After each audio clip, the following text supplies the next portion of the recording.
What's up, son bitches? Techgladiator here, filling in for Stando on this review.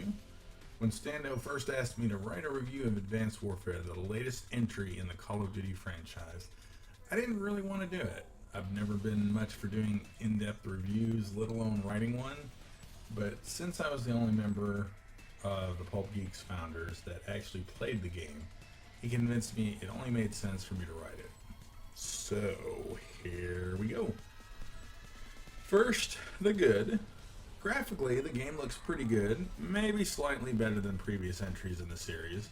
Not anything too impressive, but it looks nice enough. Campaign-wise, this one had a good story about a private military corporation run by a character portrayed by none other than Kevin Spacey. Kevin Spacey does a great job in the role, which turns out to be, spoiler alert, the villain of the campaign. I don't think any of us were really surprised by that. The campaign also introduces a new exosuit worn by combatants and the player, which provides the ability to double jump and thrust in different directions. The exosuit carries over to the multiplayer. This campaign was much more interesting than the one in Ghosts, the previous Call of Duty game. I actually enjoyed the story behind it. Some may enjoy a sort of skill tree added to the campaign where you can upgrade the abilities of your exosuit as well. The multiplayer, like most Call of Duty games, however, is the main focus of the title. If you're like me, this is the real reason you play Call of Duty. The multiplayer is very fun with a new verticality provided by the exosuit worn by players. As introduced in the campaign, the exosuit provides movement abilities that were not available in previous Call of Duty games. The double jumping and thrusting allow you to get to areas you otherwise would not be able to get to, as well as provides a thrilling way to evade gunfire. I've had some intense one-on-one moments in the midst of team-based matches where myself and another player were trying to kill each other, but we would both keep dodging and trying to survive and reload and get the drop on the other player before they got us.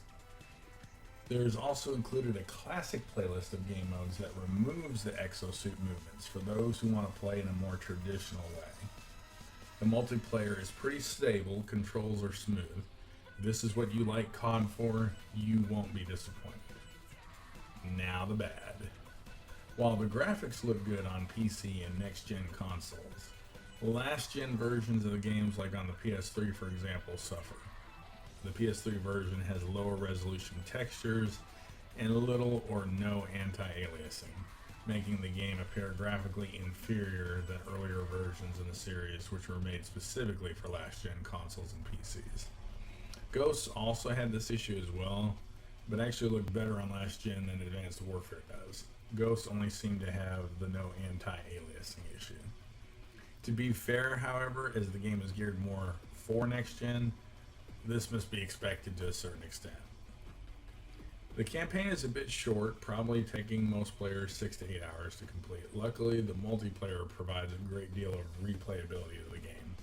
This is typical for most CODs though. In the multiplayer, the only complaint I have is the glitches that I have caught players who like to find ways to cheat in the game take advantage of. I've encountered 3 different glitches where players were able to get to parts of a map where they should not be able to go and sit and hide in those areas where they were immune to gunfire but could easily shoot you.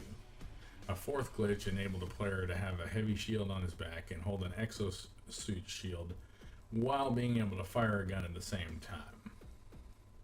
I know at least one of the glitches has been patched, not sure about the others. At least it seems that they are fixing them. Overall, however, if you enjoy Call of Duty and especially enjoy the faster pace of the Modern Warfare branch of the series, you will most likely enjoy this newest entry in the franchise. I rate this game 4 out of 5 stars.